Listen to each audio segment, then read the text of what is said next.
And this doesn't look like what you planned or what the syllabus says of your life and your career, but you were made to go into this and learn from this and grow from this and become through this, but you have to keep becoming outside of this. And I knew that, but I was the same way that I knew we were going to Hawaii and moving 5,000 miles from home.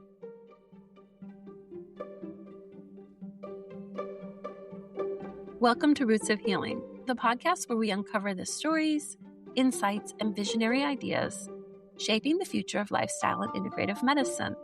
I'm your host, Dr. Siri Chand Khalsa, a physician and advocate for holistic healing and embodied living. Before we begin, please note that this podcast is for educational and informational purposes only. The views expressed by our guests are their own and do not constitute medical advice. Please consult your healthcare team for personal medical concerns. Each week, I have the privilege of sitting down with trailblazers and thought leaders who are reimagining what it means to heal mind, body, and spirit. Together, we're exploring their journeys, innovative approaches, and the deeper roots of healing that inspire us. Let's dive into this week's guest, Dr. Anik Cockroft. She's a board-certified pediatrician, sports medicine physician, and the creator of Mama Mindset, a space devoted to empowering expectant and postpartum mothers. A Maui mama of 3, including a toddler, Anik brings to her work a deeply holistic lens, shaped by her medical training and a master's in mental health counseling with a focus on play therapy and family dynamics. For years, she cared for the keiki of the islands of Kapi'olani and was present at the births of hundreds of babies, witnessing mothers harness their divine power in the delivery room. That sacred work planted a seed. Over time, Anik came to recognize that she had been a mula, or a mama doula, for all the women in her life and the women she served clinically, holding space for them with raw, transparent aloha. Today, Anik practices outside the bounds of conventional clinical medicine. Through Mama Mindset, she comes alongside women in their divinely chosen roles, helping them step into what she calls their mama tuition, the inborn knowing every nurturing woman carries, whether or not she becomes a woman, whether or not she becomes a mother in the traditional sense. Her work lives at the intersection of motherhood, intuition, vulnerability, and purpose. And she's here today to share her story of stepping into clinical medicine as a calling and stepping out of it when her own mama tuition asked her to color outside the lines. I'm so honored to welcome Dr. Anik Cockroft to the Roots of Healing podcast. And I want to start with a question today. You describe your path into clinical medicine like a higher calling, an invitation, a vehicle to serve. Take us back to the beginning. Who was the version of you who first picked up that sense that you were a healer, and what was happening in her life?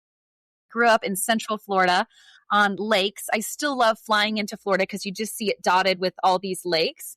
And I grew up in this beautiful lake, and there were tangerine trees and wild peacocks. And it was this beautiful suburb of Orlando called Winter Park, with brick streets, oak trees, and just the hanging moss. I love it so much. So I grew up in Central Florida and had a beautiful childhood. I got to grow up with all 4 grandparents around me and my sister and parents, and just a lot of core great family values, and just this beautiful, beautiful childhood. Also, as a young, I think I also spoke to my childhood being one of, I always knew I was deeply, deeply sensitive, and sometimes perceived that as my too muchness, but based on how it was received by those around me and my desire to want to connect with those that I perceived as, necessary for my life and safety. And so I carried a lot of anxiety through childhood. I was a deeply spiritual child, always creative, up late at night reading. And that anxiety was very, very, was confusing, was conflicting, was heavy, was scary, it was terrifying as a child. And at one point also I got, I think, glasses at age 6 because sometimes the blue-eyed people with us with less melanin anyway, that was really helpful when I started to see a little bit better, actual visually, because I felt less fear, but I also carried that anxiety in my body. And it came to a real, I think, divine crisis in middle school because I started experiencing panic attacks. And I think the tension was so much and what I internalized because I didn't want to burden other people with my suffering as a child, or I didn't really know how to unpack it. But it started to come out in my body because it was just so much, right? And it was that invitation to start to ask people around me for help and to be vulnerable about that. And that was my beginning chapter as a wounded healer. My parents found me like an awesome counselor in middle school. And it was there that I started to really invite myself into the dance of, okay, what's happening in your body is not wrong, is not bad. It is your emotions are your teachers, and just really having a gentleness with myself to say and be willing to explore what this anxiety, what this fear is trying to teach me, why it's here. It doesn't need to be diminished. It doesn't need to be squashed. It doesn't need to be hidden. It gets to be explored. And it really inviting a melting of that tension in my body through like progressive muscle relaxation. I had a little cassette tape that I kept for years. I still think I have it somewhere in storage because it was so powerful for me, so peaceful for me to be able, and so profound for me to be able to invite myself into this space and place of healing where I get to take what's going on in my mind and I get to expand it out into my body, into all my muscles, it's my mind that gets to invite my body into relaxing and into surrendering that this isn't wrong. You're not an anomaly. You're not alone. You're not isolated. And so it was that knowledge and that power that really propelled me forward on my healing journey. And I really blossomed like in high school and college, and with this knowing of my emotions are my teachers and it's okay. And so like I've been able to, because of that early experience with profound anxiety, I think not be incubated against it, because I don't think any human is free of suffering, but to really redefine suffering as an invitation to learn more about myself and the human experience. And it's been really powerful. And that came out of my childhood, my beautiful childhood. And I think it's important that we all I do feel like I had an idyllic childhood in many ways, but I also struggled with that. And it was through that struggle, though, that I was born into this creative place and space and really became the tender, compassionate, empathetic version of myself that I love and celebrate. My culminating experience in mental health counseling was I actually got to navigate and do a year in social work, clinical social work in the hospital setting. And it was there that I got to be part of holistic rounds every day. And I recommitted to my fascination with just being in rounds every day. I just loved listening to the language of medicine. I just thought it was beautiful. And I loved connecting with the families. And I would bring, the humanities side and the social work side and be part of the team and really have these impactful, deep, long-lasting relationships. I worked specifically in the hematology oncology section with parents and children going through childhood cancer or blood disorders. And so had these really beautiful longitudinal relationships with them. But it reignited that desire to pursue medicine. And I really at that point had to surrender because there had been several rounds of rejection, and I was still coming into my rejection as redirection part of my life.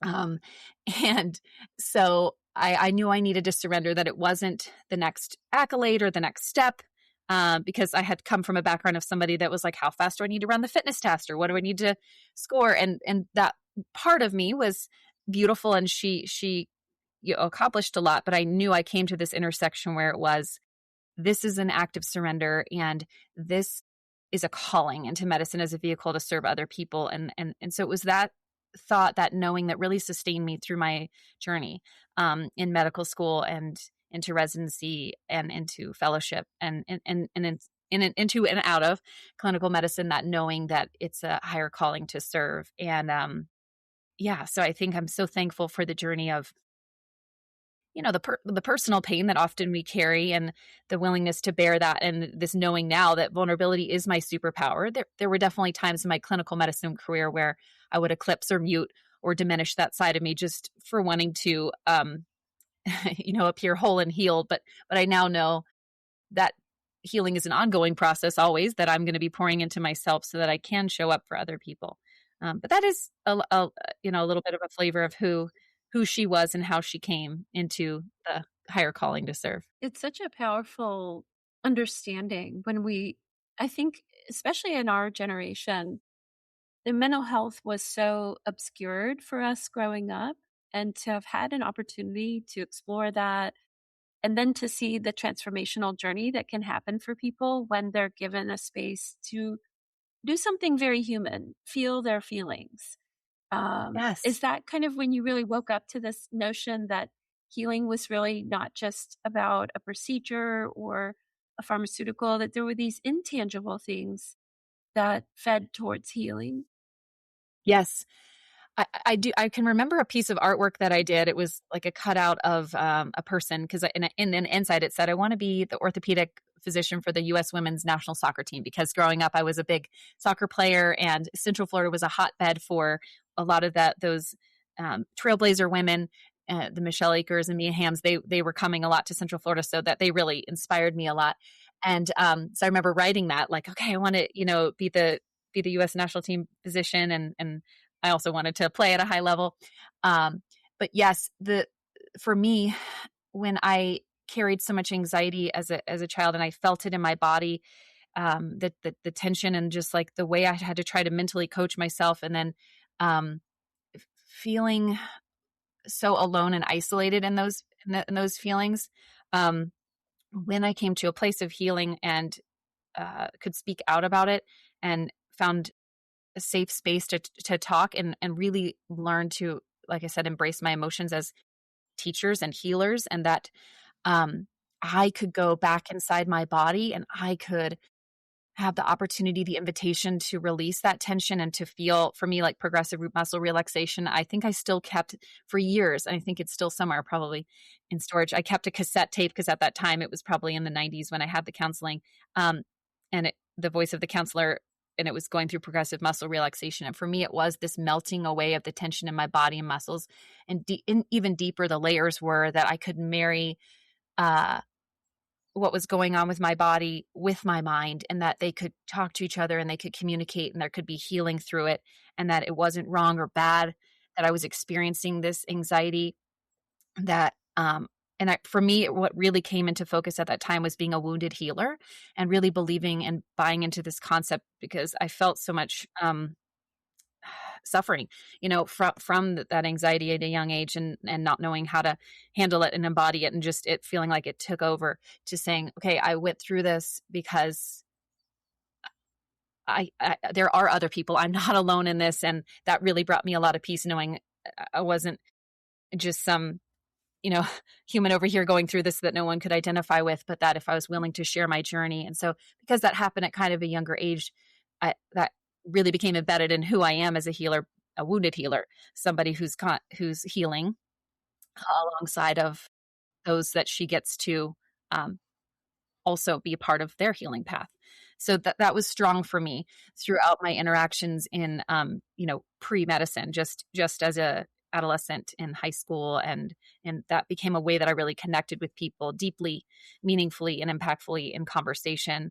And I really started to seek out those interactions with people, different from me, or to be willing to go and sit with them in their healing process too. It's so powerful. I get the sense, and we've kind of had other conversations that confirms it for me, that you were probably very sensitive to spaces that you were in, very empathic to feelings in the room, what maybe other people couldn't name. And I really think it's only been in the last 5 or 10 years that we've really come into a better appreciation, the blessings and the dilemma of the empath in the modern era. And when you sort of dove into your master's degree in mental health counseling, tell us a little bit about some of the things that you explored that were interesting to you, but that now we're also seeing real spaces of innovation happening with regards to mental health, and much more embodied. I feel like therapists now have a very keen sense that it's held in the body and the mind. And that was not altogether the case when we were younger. Yes. Yeah. And to your point about the empath in me, I did grow up by no fault of the people around me, but kind of hearing, or at least interpreting, that my sensitivity was my too muchness. But I now know that as my superpower, just being sensitive, because and that was the way it was termed, in the 80s, 90s, you're sensitive. And I am. I used to, and I love that about me. And I celebrate that about me fully. But coming into that, because it was so strong from such a young age, and I think the people around me didn't always know how to nurture that, or how to identify with that. Yeah, I remember just deeply connecting, yes, with grief and with people, and sensing the room and being able to really read the undercurrent of things not said, and and anticipate what people may need, or what. And that is my superpower now, giving words and giving life and speaking life over that which people are handling or dealing with. And I love to do that now. And in the mental health space, when I stepped there, it was, a lot of didactic curriculum, but really what I started to interpret was that under, like you said, mental health, we're finally, I think, coming into a place where we see it as a vital sign. We don't see it as, hey, well, they have a mental health issue and we need to keep it over here, like we have in medicine with medical license or something like that. Okay, they're going to privately deal with that.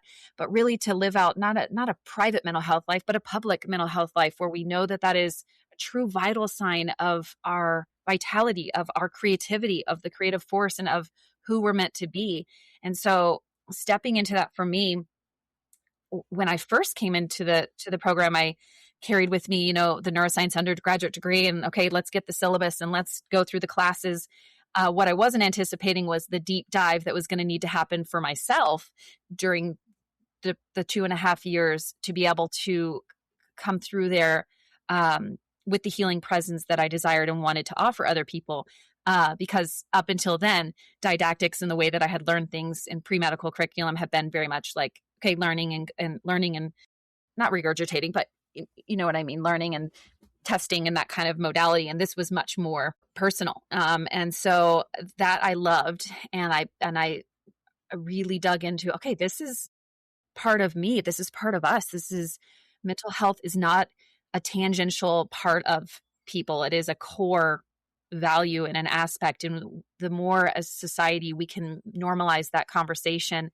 And yeah, we talk about checking in with people, but for people to be able to come forward with, this is me, and my emotions are my teachers. They're my healers. They're part of me. And that really just opens up for me, for us, like this canvas of beauty, I think. And so that really was one of the biggest takeaways and best parts of the mental health journey for me. And I loved digging into I did some animal therapy and a lot of play therapy and marriage and family therapy. And I loved the group therapy settings, and I loved participating in the group therapy settings.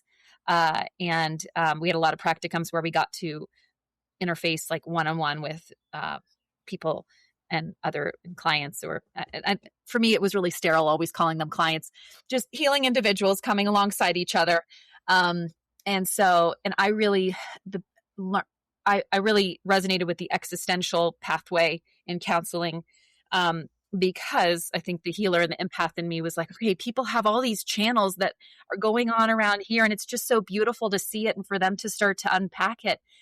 And then, although words is a gift for me, and it's a major gift and a part of me, active listening really came across for me as something that was a powerful tool. So I would actively practice that, just listening to people. And I think it's one of the most powerful tools in our human energy and capacity today, to just really listen to somebody, not have your next agenda or your point coming forward, but to challenge yourself to sit in the beauty of another person and really listen. And when you actively listen and reflect back to them, the healing power there, I got to witness how profound that was. And so I took that into clinical medicine, and it was such a gift. And not just clinical medicine, but just in life, because for me, it wasn't just being a doctor within the walls of the hospital. It was being a healer always in every sphere of life. I think what's so fascinating is that, if we had archetypes of the wounded healer, it has this quality of the healer's journey too, right? And I love how you're naming that, and there's no hierarchical nature to it. It's that your lens of your life is dedicated towards healing, which inevitably, if one is working in a holism, you're included in that. You're valued inside of that, your healing, your wellness. And so often, so often women lose themselves in their medical careers. They lose the essence of what brought them in. They lose the essence of things that provide meaning. They lose the things that are probably the most important threads within themselves. And I think there comes certain passages where we have to ask very profound questions. The values that carried us in the early part of our career maybe shift once we've had children or we've passed the age of having children, and we recognize we want our service to show up in a different way. And it sounds like this journey that you've had has that quality of deeply listening to yourself as well. So tell us a little bit about the early part of your career and then this very profound transition that happened once you heard something inside you you couldn't ignore anymore. Yes, I love that. And what came to me as you were saying that also is, I often think, or at least for me, that there's some perception that we need to be an evolved form of healer in medicine, and that not that we're above suffering, but that's not something we can share openly or resonate with. And I always felt a true disconnect with that. Although I tried to come into that mold of saying, okay, well, this is the place of the clinician and the space, but obviously it never fully resonated with me, and I think that can lead to a lot of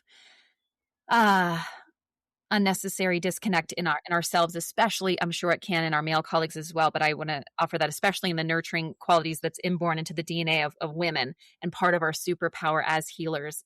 And so for me, I think to your beautiful landscaped question about coming into medicine with that beautiful notion.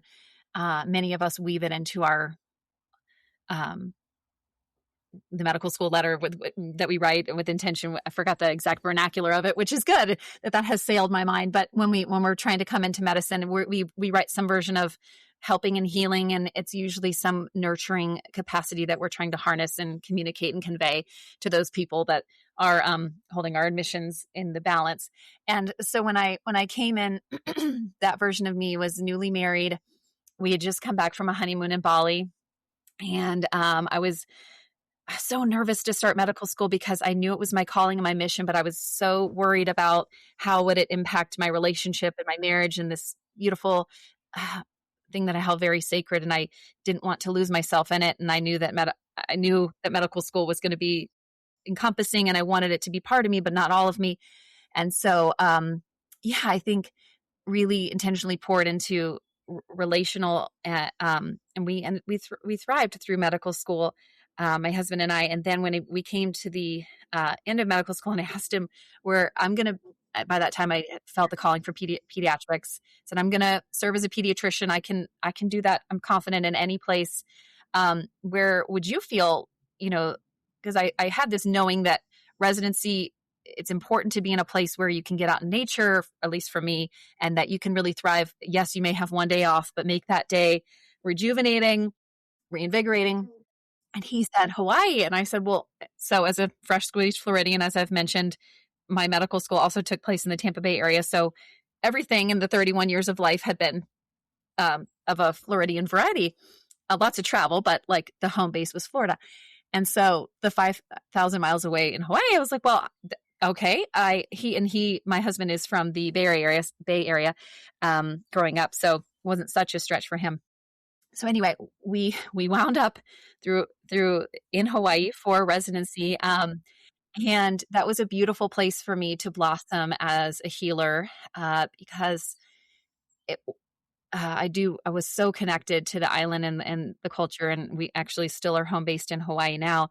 And it was a beautifully challenging place to come into, 5,000 miles away from everything I had known, and get to immerse in a new place in space. And and the Hawaiian culture and core values is so beautiful and so intricate in their ways of healing. And the reverence and the aloha spirit, and that invitation for me to step into that healing was so divinely orchestrated. I know that now. And And so the confluence of traditional clinical medicine and GME and training, where I completed my residency and fellowship had those elements, of course, but they were interwoven with the beauty of the aloha spirit, and that really resonated so deeply with me.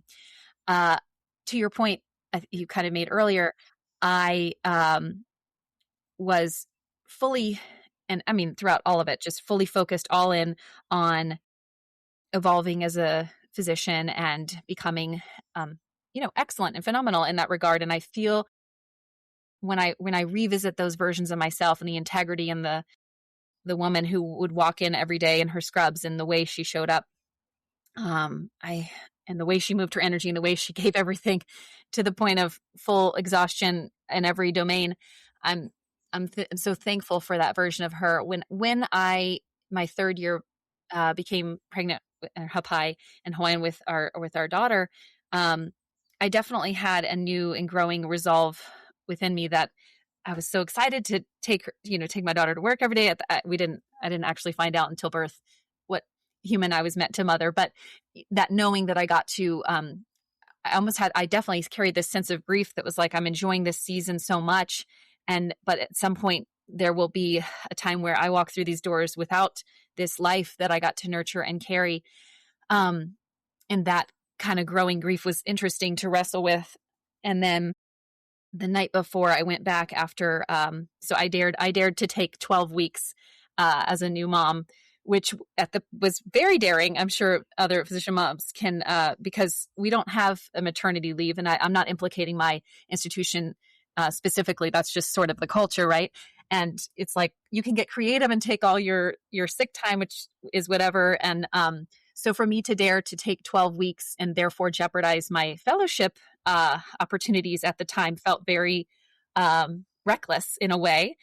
But that version of me, and I look back with such tenderness and fondness, and wow, like she knew she no, we're going to protect this sacred space, because these weeks and this bonding and allowing yourself to heal. I also had a significant postpartum hemorrhage in my first delivery, and just really needed the physical permission from myself to heal, and that time with my husband and our newborn daughter was so sacred and special to me. So I that wasn't like necessarily in the plans, but I remember saying, okay, I'm going to take these 12 weeks. And they said, well, you're going to graduate late. And I said, well, then I'll be on my own timeline and I'll graduate late, and that was the first time really in my clinical, professional, or any type of capacity life that I didn't complete or was going to be coloring outside the lines per se. And I remember coming into that knowing and saying, and agree, okay, you're not going to graduate with everybody. And I thought that's okay.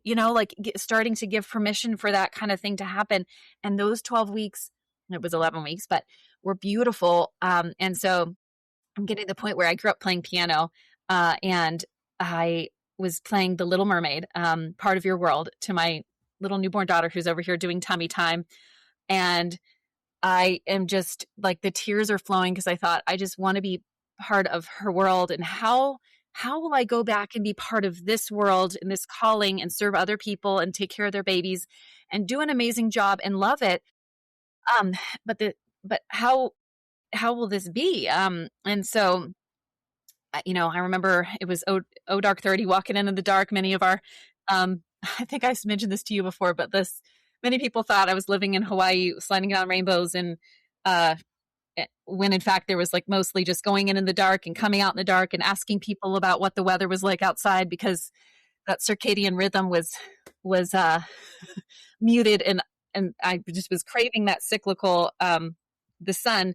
And I would purposely sometimes take we didn't have all of our hospitals connected. I'm sure many people have this too, but I would take this long way out through the parking lot sometimes if I needed to walk around, just so I could get in the sun for a few minutes or be outside. Anyway, I remember walking back in, and I went back into inpatient wards, which that was my first rotation back postpartum. And it was, 80-hour weeks. And just navigating that. But what I'm trying to, I think, convey to myself and to our colleagues is that, that muscle of mama intuition, or I don't even want to say muscle, because it wasn't something I had to muscle through, that the higher way for me to say this is that knowing that grew, and that ability to say no and develop boundaries and protect my peace became stronger, even in the midst of adversity. Like, I grew up loving this quote, adversity causes some to break and others to break records. And what I mean by that in this context is was the first person in a long time in this residency program to have a baby during residency. And I mean, at this point, I was 33 years old, and oftentimes we have a later timeline. That's a pretty common thing. And we didn't have a pumping room or anything like that. And it wasn't that it was trying to be a hostile environment. I don't implicate that. It just, the infrastructure wasn't really there. And so I just started saying, I just started putting signs outside the call room door, like, this is the pumping room. And unbeknownst to me, then 2 residents behind me came to me and said, we're pregnant. And I was able to celebrate with them and be like, okay, I get to kind of trailblaze. This is so amazing. And then I dared one day to bring my newborn daughter we had a 4-hour academic half day every Wednesday where they kind of clustered. I know different programs do it differently, but they clustered the didactics there. And I just told my husband to bring her, and I got to listen and sit with her for 4 hours. And that, I think that maybe it's still part of the culture there, but just starting to normalize that, a pediatrician might want to become a mom and another physician. And so that we can hold these spaces and places, and we can excel, and not just excel, we can become deeper and more profound versions of ourselves as healers, as physicians, as clinicians, melding and blending and harmonizing these parts of our lives. And so, through the 3rd year, I thrived, and I remember just really taking off clinically and just feeling so in my flow and so ignited with this, not just the clinical and didactic knowledge, but just the posture and the poise and the integrity of what it meant, and just the privilege of being a physician. But also this growing knowing at night when I would read to my daughter, and I used to get up early before ICU rotations and just watch her for 15, 20 minutes before I had to go, mourning the fact that I wouldn't be there when she woke up, and would I be there when she fell asleep. And I mean, I can still, the emotions that conjures are so deep, because I think as women, we are nurturers. And I remember really grieving not being able to be there by the Milestones. And we had this beautiful, my husband luckily was a stay-at-home dad, and that was huge. And we had this beautiful nanny come in the first year and help. And she said, well, it'll be the first time that when you see it, that'll be the milestone when you see it. I remember that reframe was really powerful for me. Instead of thinking I'm going to miss it, it'll be, okay, when I'm there, I can delight and I can celebrate that. And that was really powerful reframe for me. But where I'm going is just it just became so raw. And I knew that all those raw parts of me, they started pouring out, meaning I used to cry and mirror patients because that just felt normal to me as an empath. And that felt like the way to connect. But I really came into my stride, I think, as a physician, as a mom, because I just, the rest of those layers of, okay, I need to act a certain way or have this poise or have this professional quality that conducts their healing and shepherds their healing, which I can honor those certain parts. But I really shed all that and started to say, okay, I'm showing up as me. And this is the most powerful ignited version of Anik, is when she's a little bit feisty and she is bearing herself and she's leading with her vulnerability. And in those moments, that's when I started to really have these I always had great connections with the patients and the families. People used to tell me, as a pediatrician, you have to deal with the parents, right? And I was like, yeah, but I love dealing with the parent. And I always loved coming and meeting a grieving parent. I like to say, because they'd say, oh, this parent's difficult. And they'd send me in that ER room, these parents. And I knew that anger was an umbrella of suffering, of grief. And I would love to meet people where that was, because there's just this beautiful, for me, unwrapping and unwinding of what's underneath that, and a profound humanness there of someone willing to go in and listen and melt that tension, right? And so that was always a privilege to me to be asked to go into those places and spaces. And now, as I was melting my own tension in being, having a certain posture as a physician, I just felt so free. And so then I started to have these really impactful moments with moms where I started placing the stethoscope upon myself and her, and not just the newborn in the room and going to the next patient.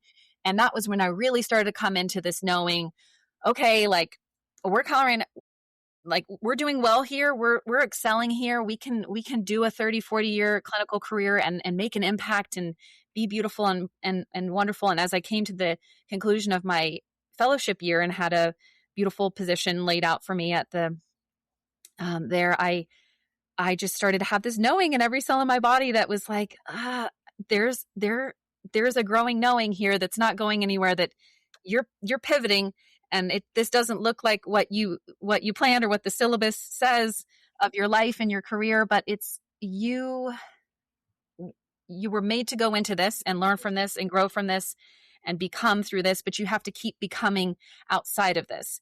And I knew that, but I was the same way that I knew we were going to Hawaii and moving 5,000 miles from home, but the living out of it was the living it out. Getting past like some of the body signals that was like, this isn't safe. This isn't what you're supposed to be doing. Like you have mentors to honor, and you have, like you need to work a couple years to gain like some kind of credibility and those kind of limiting beliefs. But then I came back to the wounded healer part of me that was like, okay, well, let's sit with all of these and really examine them and really unwrap them. And I think I mentioned to you before that long pathway of permission, that I started on that long pathway of permission to give myself that runway to fly my plane and take off in a different direction. And I remember cultivating the courage to have the conversation with my husband one sunset walk. I had more beautiful hours in fellowship where I could actually be out at sunset at the beach. And I remember our daughter kind of toddling across the grass. And I said, I'm very thankful, because he was such an amazing partner and just person throughout my whole journey. I would always say, will you ride me off into the sunset if I don't pass this test in medical school? And he'd be like, yeah, but you always do pass it. But yes, I will. And so in this sunset, I really, you've been there through all of this medical school and residency and fellowship. And I see something different for us, for me, for us. And, like actually voicing that and articulating it felt okay, like the fight or flight's coming, but also the peace. And he was so supportive. And that was such a pivotal moment in our relationship and marriage. And so I knew, because this next position that was being offered me, I wasn't going to be there for any bedtimes. And so there was like this disconnect in my soul that said, I love to be the shepherd of my daughter, read to her, sing to her as she surrenders and dreams and drifts off into her next growth phase. And as I step into my dreams, what if I nurture myself with this same passion that I'm doing with my daughter? What if I allow myself to drift into my dreams and to surrender to what I know can be? So it just kind of amplified, and I did that. And I remember lovingly with Reverend as Reverend Aloha as I could communicate, declining the offer, and really I remember walking out of the stairwell.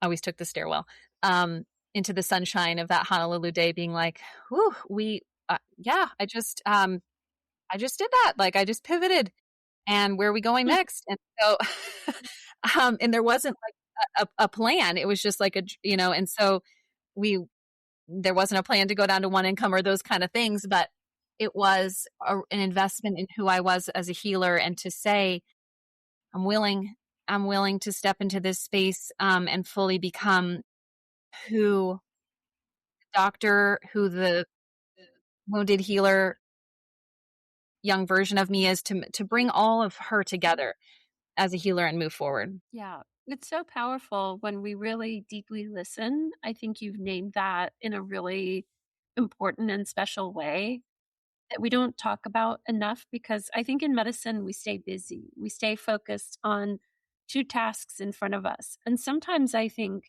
in the listening are painful realizations. And for some people who've been only busy, they haven't created space for that inner development, the emotional awareness. Pausing, listening are very intimidating. And I imagine you encounter that when you work with some of the moms and in this passage. And I really loved what you said about what you witnessed in terms of knowing through the births of all the babies, and how women could come into this very anchored sense of their knowingness and yet still be navigating all the external signals that ask us to perhaps mask that or deflect it or shut it down or turn away from it. And it feels like you began to recognize that pulling the thread from birth forward, this birthing that the mother was also undergoing, was actually this very important component of, and a space you wanted to step into with people. And I'd love to hear more about how that evolved for you as you were watching that. I mean, nothing quite like a birth. We may have some listeners who've never been present to a birth, but it is splendidly chaotic, powerful, elegant. There's not even actually, it's birth and death sit in this very remarkable continuum. In my work as a hospice doctor and the deaths that I saw, um, nothing can compare to a death, and really nothing compares to a birth. They are singularly some of the most unique events that a human being undergoes. But I love the fact that you had really leaned into that witnessing and saw a need starting to emerge as you were watching and listening and paying attention. So much beauty to get to unravel with this. I agree with you that the commonality in the birth into the living room and in the reverence of death and grief, the breath of life. For me, when I walk into those rooms, it's really the breath. And I mean, oftentimes as a physician, I was so busy that I forgot the art of breathing, and the breath of life. And that is what we listen for, that cry. We celebrate that cry. And, I could go into a whole thing, but, and then then we're like, oh, we don't want them to cry or whatever. But that is our first celebration. We're so thankful to hear that cry, that breath, that affirmation of life. And on the other end of the spectrum, when we're celebrating the reverence of life, and I love hospice as well. For me, it's an empowerment of the whole person. For me, it was so powerful when I could have conversations, and like I mentioned, with the hematology oncology, and I often found myself in code situations where I naturally went was to the parent, because I had learned I could do the intraosseous lines, I could do the CP, I could do that, but where I knew I was needed and where I was guided was to narrate, to sit with, to listen, to be with the parent, the loved one, during the chaos of a code scenario or something like that. So I and it's the breath, right? Like for me, the breath of life that's coming through all of this, what you're saying too. And I think want to say too that I'm going to speak to the delivery room energy that is so vibrant within me. And but the nurturing, the breath that is a power of women, the creativity that is sown into all of us, the nurturing that is sown into all of us is such a nourishing, beautiful energy. And it's so profound to me to see it. So returning back to the delivery room, yes, for me, every time I would walk into there as a medical student, I remember loving the OBGYN rotation. I kind of knew it was pediatrics because I would kind of follow the baby out after the baby was born. And they're like, we think you're maybe called to pediatrics because you're not as interested in staying with the sewing, and which was such a cool part too. And now I'm fascinated by the healing of the woman body postpartum. It's phenomenal. However, like you said, it's this, and I loved ER for the same reason, just this colorful chaos, this orchestrated divine dance of people and things going on. But I always saw this spotlight on the mom. And I remember walking up to the bedside and I would introduce myself. And when I got to every time watch her step into that divine role, that energy, I like to call it the delivery room energy. And when she believed in herself, deliveries often, most of the times, don't go as planned, right? Because if you can expect one thing, expect the unexpected about a delivery or a birth story or anything like that. But it's much mirrors our life. It's always happening for our highest good, even if in the moment.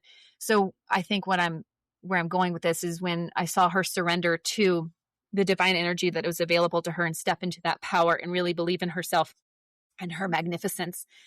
It was so beautiful to me. So every time I got paged to delivery, I was like, yes. And like, you going to it. And of course, be there for the baby and whatever. Usually was only paged to the ones that were anticipated to be a little more challenging.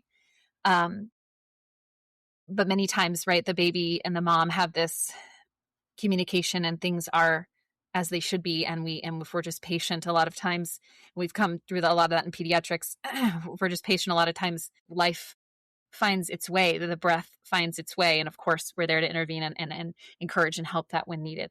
But I just loved the surrender of seeing, okay, all this is going on, but there's definitely a tangible moment for me where I can see her, the mom, the woman, surrender to what is and what she is and how she has been appointed and divinely designed for this and chosen. And when she accepts that and allows that to flow through her, it's so powerful. And so when I would see these women or other moms follow up in the hospital and in newborn follow-ups, like in the clinic and things like that, I came into this frame of mind of just asking them what they thought and really empowering them as the experts on their own children. I was like, you're the expert on your own child. And what do you think? And just the beauty of this dynamic of them really realizing and receiving from me, like she wants to know what I think and she values what I think. And I am the expert on my own child. Like I can come to the pediatrician and, and do this, but I know what I'm doing and I can do this, and just this confidence because, it's often when they're getting discharged from the hospital and they're receiving all the discharge instructions and all the anticipatory guidance of what to do and what not to do and what to watch for, it can feel overwhelming. And I remember feeling a little overwhelmed as a mom who knew all the things as a pediatrician. So what I came to know as a human being, as a mother, and what I wanted to impart as a healer was, that you have this superpower of your mama tuition, this intuition inborn into you as a creative masterpiece, that you are the expert on your own child and you get to delightfully dance and learn alongside one another and just breathe the way you did in the delivery room. That delivery room energy will carry you forward. And for me, it's been when I revisit the delivery room energy that I received, that golden light that I felt bathed in all three of my deliveries. I like to say I had hospital home births. Like I was in a hospital, but they were like, and for every mom, I honor every way that a baby comes into the world. But I just really, truly believed in my body and in myself. And it was just deep surrender experiences for me. And so that creative birth of who I was as a woman, as a empath, as a powerful creative force in this world, I love to dance in that divine delivery room energy. And I think for the women who are not mothers, I firmly believe that delivery room energy, that creative dance is written into every cell of their DNA as a nurturer, in whatever capacity that is. I see it because I have many women in my life that I'm privileged with right now that have pursued other creative paths and ignite this world with their creative, nurturing energy in ways that blow my mind how profound they are. Because I see the delivery room divine dance energy among all women. And it's such a beautiful place. It's just such a beautiful space. And for me, I saw it before I became myself a mom or fully allowed myself to step into it. And it was just so compelling for me every time I was in that room. And so that's what I mean when I say that. One of the best questions that was asked to me when I was going into medical school was, if all the children were well and there weren't a need for a pediatrician, what would you do? What would you pursue? And I remember thinking like, I love this question because it's so like off script, right? And we need more of those. And so I remember, and I think I said something to the effect of a yoga teacher or writing, because I always loved writing. Even as a young girl, I would just sit up at night and write. I've always been a night owl. Creative at night, those creative juices flow.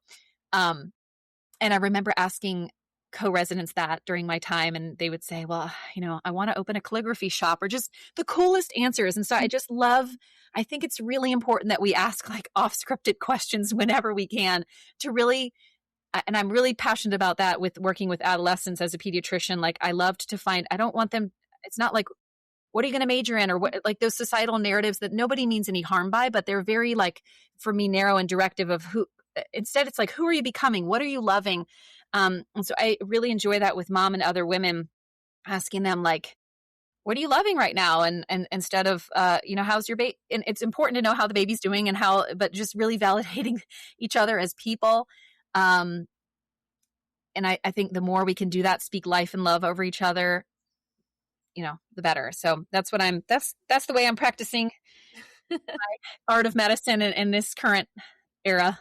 Well, it's so amazing that the internal permission that you've given to both listen and observe and coalesce energy. A lot of what I hear evolving for you as you've sort of moved through these various transitions is that continual thread of listening, observing, and finding what sparks joy, what makes you feel alive. Because also in medicine, we definitely see very serious situations come up for people. And most of those people think they still had time to honor that spark that was happening inside of them and to have guides and presence around us of people that are saying, we need to be fully in the now. We need to be fully in the present and listening because we don't know.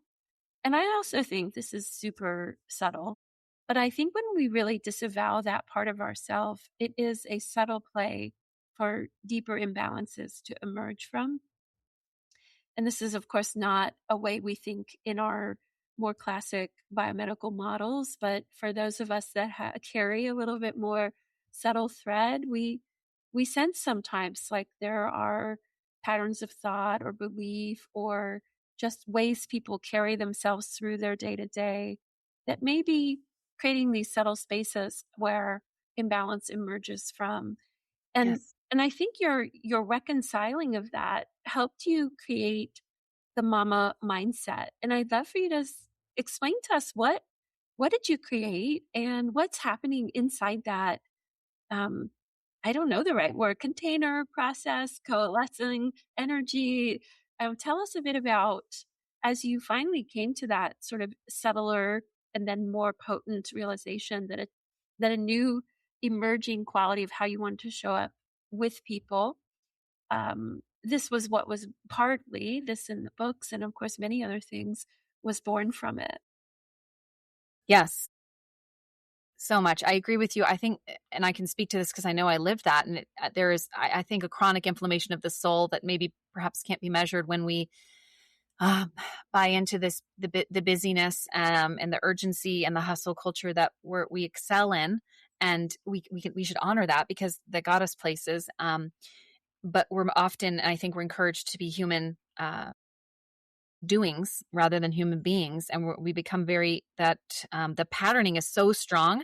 So it took me a really long time to even admittedly and just in full vulnerability, as I created mama mindset, I still created that with the metrics of like success. Okay, well, how many moms am I going to influence, and how much are we going to what kind of revenue streams is going to be? And because that was the patterning that I knew, and that was strongly embedded in me after all these years. And so I at first brought that same clinical energy that I knew, those metrics of success and all those kind of things, into the initial framework of mama medicine. And that it quickly became apparent to me that wasn't going to work in the in the structure of what I was trying to create. And that so in full vulnerability, mama mindset is still super evolving, and it did not look at all how I thought it would look. And it took a lot of surrender. And I required a long season of like deep quiet, of going within and saying, you know what, Anik, your mama mindset, like it's you. Like you get to just show up every day in the lives of your children, and those milestones you wanted, you get to be there, and you get that this is what you craved, and this is the space you created, and now you be her. You are your ideal client. Like you get to, like I took business courses and did all these things to and then I said, you don't need any more pieces of paper. You don't require any more trainings, or like just be her, and maybe just be in your own body and in your own life with your own babies, and be mama mindset. And so for a while I would send out emails, and then I've kind of been on a 2-year hiatus of sending out emails. And then I had a podcast, and then that went on pause because I had another newborn. And I designed a jacket cover of a book called Mama Tuition 2 years ago on date nights with my husband. And it's this beautiful cover. And the book is in the ethers of my mind. And I recently got the knowledge and the knowing that I'm going to write the book by speaking it into being. It just came, I was like, this is the way that it's being birthed. This is the divine delivery room energy that's finally coming. What's been very clear to me about Mama Mindset is that it's not a forced, it cannot be. Like it says, it's the same thing as the delivery room. I don't get to plan the birth. It is a surrender. It is me coming across. It's taken me a long time to cultivate the courage to come forward as her lead me, being Mama Mindset in my full vulnerability and being willing to share that outright. And I think, and honestly, I created Mama Mindset about close to 6 years ago when my son was born. And I think it's only now coming into the phase of being born. Like it's been in the incubation pregnancy phase as I've been growing. And it needed all those phases because I required all of those to continue to come into who I am and shed things and continue on my own healing path and to come finally into this place of I don't require any external affirmations on what it is, and that I desire that for all women, that whatever you're creatively compelled to birth into the world, like you get to do it without any external validations or metrics. And I think we come into that place a variety of ways, but I know for me, one huge recurring theme is surrender. And so, yes, to your full question, Mama Mindset, I often coach and moolah moms in my own life or that come across my path. And for me, validating that is the work, or I don't even like work is not even the highest term. That is the joy, that is the privilege. And just saying, well, you did that, like, that, and that person came across your path. And so, Mama Mindset is definitely, I got to work with one of my soccer teammates on trademarks for Mama Mindset, which was really fun, and on Mama Tuition, which was also really fun and validating for me to see see it come across the USPTO and those kind of things. And I can celebrate that in a different way now. But yeah, a lot of the 5-6 years that Mama Mindset has been in existence has been a rebirth of myself creatively as a healer, and meeting myself and allowing that full crescendo of healer, physician, creative force. They get to coexist, and not only get to coexist, like they're meant to coexist in this symphony. And I can come forward and really, the surrender has led me to this place of, it's for me less of, it's not a business model. It's not even a profit model. And in full honesty, it's not a profitable currently venture for myself or husband, but it's, and what I mean by that is financially, it's profitable in so many ways in coming forward as a healer. And where I've come in this season of surrender is really surrendering to the business model that I know that I'm sent here to serve, to add value, and to give. And when I sit down and write my book through I think a podcast, and share and invite other mothers, women into this place of vulnerability, that's where I'm at my most powerful. That's where I'm at my most impactful. And I believe just the flow and the abundance and whatever's meant to transpire will come from there. That's been a big convergence from, medicine and having, and, like unpacking, like, okay, you have student loans or these kind of things. And to just really release for myself and say, that's Mama Mindset. It is a knowing that when I show up as my true, most authentic self and give and serve and add value, it comes from there. And so it's exciting, because I think I've really rebirthed what Mama Mindset is, and like it's been on a journey. And I know that there's so many exciting conversations, and like there's so much that's been here that's now coming here. And I know a lot of people can probably and hopefully will resonate with that.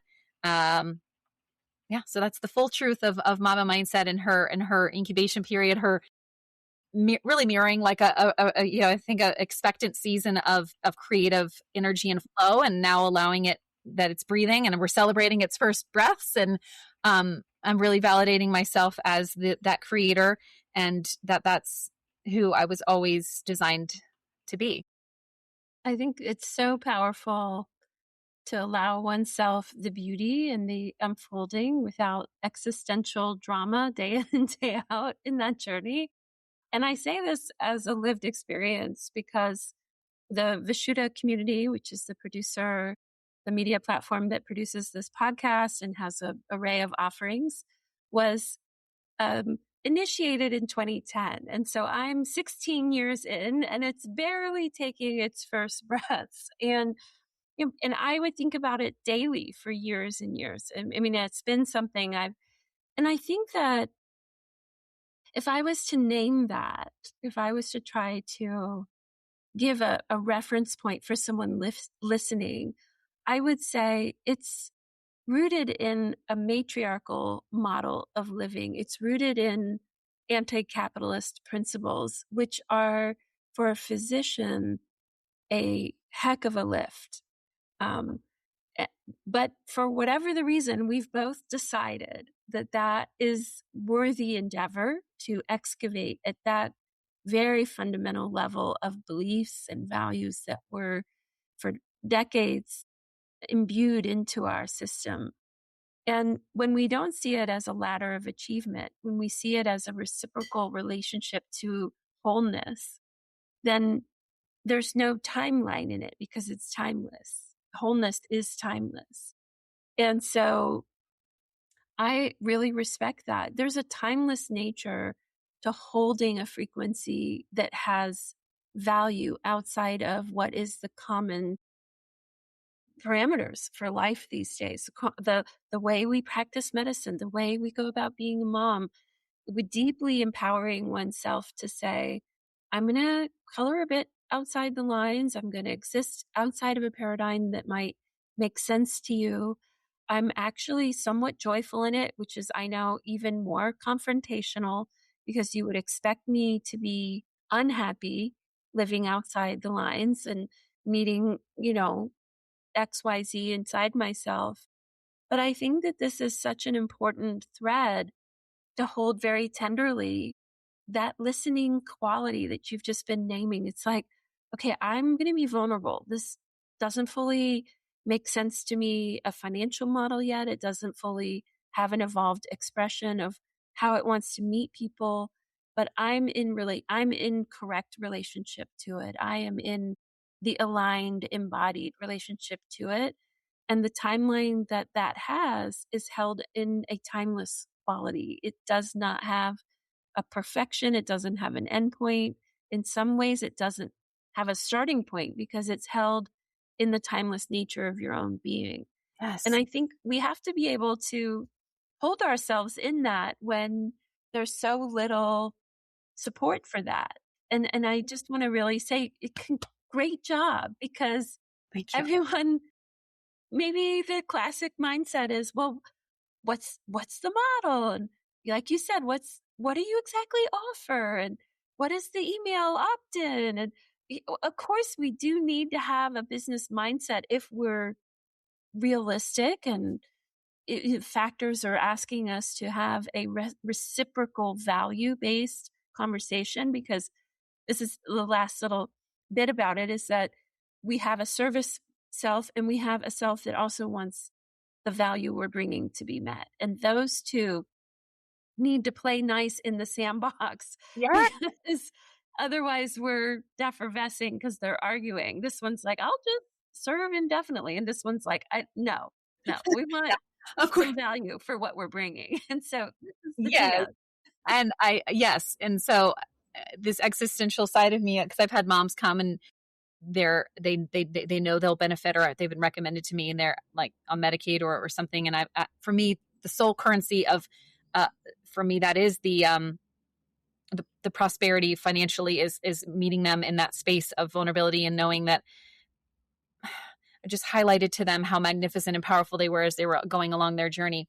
And so, yeah, many things that you said, and I receive, and I think that's another powerful part of me is receiving this energy that you're offering, and I think as women, just receiving it. We often like don't pause to listen and just like internalize it and receive it and like let it flow through and say, okay, right now, these words of life that she's speaking over me, I'm receiving them, and they're coming in and they're landing and they're nourishing me. And I think when we think about, I know you can drop back in, and so can I, into the clinical halls and walls and the places where we were most effective or felt that profound sense of healer, and I know it comes from a high place, doing no harm. But for me, doing no harm meant doing everything right and not making a mistake. And it brought a lot of like heaviness, right?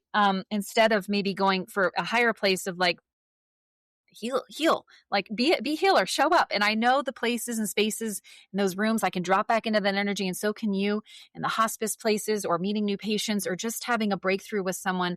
And I know that our physician colleagues know this, the intangible beauty of that was every reward that, not even say reward, but every currency of soul currency that we ever desired. And it wasn't a financial exchange. It was a energetic exchange. And that's what compelled you to continue as a physician, as a healer. And that's what you went home and you dwelt on that interaction in your car that day and felt like validated in your journey. And we need more of that. And of course, getting validated, I think there is a huge piece of receiving, and that I'm still coming into a receiving of this, of my gifts and my value of a human, and of that flowing back into me in a financial place of abundance. Because when I look out in the ocean in Hawaii, or we're right now in the mountains in Montana, at the majesticness of nature, I believe that there's so much wealth and prosperity for every human that's meant to flow into our life. So there is a piece of receiving that, just like I'm saying, I'm receiving your energy, of receiving financial form of energy and knowing and believing that the value I add reflects that. And then, that's a reciprocal piece. But yes, for me, a lot of Mama Mindset, like I've had the Kajabi platform, which is a great platform, and there's many other good ones.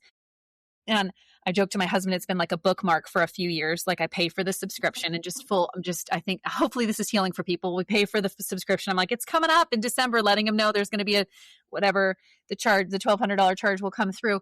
And for a few years, I felt like this kind of panic, like, okay, I need to have something to show for this because like we're paying for this, and that energy comes in. But then I think to myself, like, you're building and you're learning. And, I have been coaching and I am writing. And I don't have to write down all these things that I'm doing, but I'm becoming every day, becoming more version of the healer that has been incubating, and that is Mama Mindset, and that is meant to speak life and love over people. And for me, it's been surrendering to a simplification of my purpose, that I get to be the most confident, creative, powered, emboldened version of me. And another thing that you said that resonate with me is I do lovingly confront people now, because I used to have my elevator pitch of like how why I stepped out of clinical medicine. And now I'm kind of like, no, I get to invite people into this cool space of colorful controversy. That's fine, because we need those conversations, and I'm excited to have them now, and I don't fear them anymore. Not that I really feared them before. I think I just had I still do have a deep reverence for medicine, a deep reverence for our colleagues, a deep reverence for practicing clinical medicine, because I have been there and done that, and we need that. I just desire for so much more creativity to be infused into that, and so much more of these like, amazing, emboldened versions of ourselves, and to step outside of like the metrics and all of the things that I think, I know for me, weighed me down, and to be storytellers. So I'm a storyteller. I would weave into my like history of present illness, like it would be a little mini novel. And many of my attendings would be like, this is really superfluous. Like, we don't need to know the name of the family's dog. We don't need to know like all this stuff. But I loved that. Like, I loved learning their story and validating who they were as people and who this patient is, and the constellation of their family, and how many brothers and sisters, and what are the names, like, of course, and you truncate that when you're in other settings. But for me, it was always about the story. And I think we get away from that, the art of storytelling in medicine, too often. And it's like, it becomes, for me, it did, too sterile, too dry, like devoid of color. And when we start to tell our own stories again with our patients, we validate ourselves, we bring that color back into medicine. And so that's a lot of what I'm doing in Mama Mindset and in my own life, is storytelling. And I know I can see that you're doing it too. And I think you mentioned generations past. Like, I really feel connected ancestrally in the divine delivery room energy. I do. I think that there's women. I think that there are women standing there. Their energetic presences in that room, generations of women before us who have gone before us, who have done this. And I think they're telling us, speaking to us to speak our stories. And that's what you and I are doing here right now. And I'm saying, hey, look, I have Mama Mindset, and you could Google me right now and see that I'm a pediatrician and have this business, and it's flourishing and it's thriving, and it's probably flourishing and thriving in ways that many people wouldn't define as flourishing and thriving, but I do, because I know that it's me being at my genuine core of who I am, getting to show up every day for my husband and 3 children. I feel more energetically alive and on purpose than I ever have before. And I know that because I've surrendered to this incubation period, what's coming next is not rushed. It's pure. It's what I'm called to do, and it's that reciprocal. You told me that my calling into medicine. I did that. I got on the bus and I went in and I did it. And it was like this full immersion experience, field trip for a decade of my life, more than decades. And then I got off and into this like very unknown place, with no map and no GPS and none of it, which felt very foreign and very strange and very reckless. But I'm finally at that place where I knew I arrived. Like I require nothing else. I arrived. It's me. I don't have to show any kind of financial data or any of that. Like it's coming, and it's coming because I've surrendered all of what I thought I needed to do and be, and I am just being and becoming more Anik. She is Mama mindset, and it's that freedom to know it's happening right now for me. Like, and I've really started anchoring myself in those questions. Like, it gets to be this good, Anik. Your life gets to be this good. You get to know, what if you're the healthiest you've ever been? What if you're the most creative you've ever been? What can you do with this creative energy?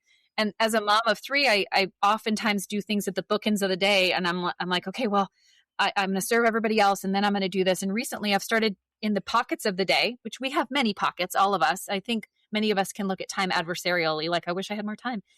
And I've released that because it wasn't serving me at all. I'm like, no, there's an abundance of time. And in the little pockets, it's like, what am I doing of the day? And I've started to really infuse like creativity into those pockets. It's been really cool. Such as I emailed you in a creative pocket of the day, and I got this divine knowing that I've loved and followed the work of our beautiful colleague here. And I was like, I feel this divine knowing that I'm meant to connect in a more impactful way. And I emailed, and we had a great conversation. And less than a week later, we're sitting down with this delicious life chat. So yeah. It's also delightful. Our hour has flown by. We could, I'm sure, keep going. And perhaps even the listeners would say, yes, keep going. But I do want to wrap up. Mm-hmm. If someone wanted to find you, are things kind of like, what did they say? The curtain is closed at the moment, or can people find you online? They can absolutely find me. I am on a social media sabbatical. I've been on it for a year and a half. And, I felt like it wasn't like announced my departure, like an airplane leaving. I just sort of, happened to the ethers. But I am mamamindset.com. You can email me. I think I included that. You can email me at aloha at mamamindset.com, or at my personal email, Anik Cockroft at gmail. I really desire deep connections. The curtain is well open on the stage of anyone's life who I'm meant to impact in Mama Mindset. There is going to be my book, like I'm birthing it into the world. 2 days ago, I sat down and started writing it via telling my story, speaking it. So I plan to kind of drop that into reinvigorate my podcast through these videos. And I've gotten the nudge that I'm not going to edit them, or like they're just raw. And because that's what it's meant to be. Just like a birth, just like a divine delivery room energy, they're raw, they're authentic, and it's coming through. You can definitely check those out if interested, as I allow myself the creative space and permission and privilege to birth Mama Tuition into the world. And I have the playful side of me that my favorite part of being, when people ask me about pediatrician, was carrying a book in my pocket, and I would sit down and read with my patients. And I would go to the NICU with the babies that didn't get visited much and just read to them. And I delighted in that. And so now I've written a couple children's books, and I've got more that are coming, and that's really just really fun for me too. So I think I listed those as well. But yeah, more than anything, I just desire to connect human to human. So email is great for me for that, or just checking out Mama Mindset, and just kind of staying tuned as I continue to evolve and be patient with myself. I love all of that. And we'll have all those links in our show notes so the listeners can find you. It's been a true pleasure to have had this time with you. to hear your story in more depth, to hear your wisdom, your conviction. And thank you, everyone. And thank you especially, Dr. Anik, for joining us. Aloha and mahalo to everyone. A hui ho. And thank you also for this beautiful space. All right, everybody. Thanks so much for joining us, and tune in next episode, whenever that's going to be. We embrace the nonlinear nature of this podcast as well.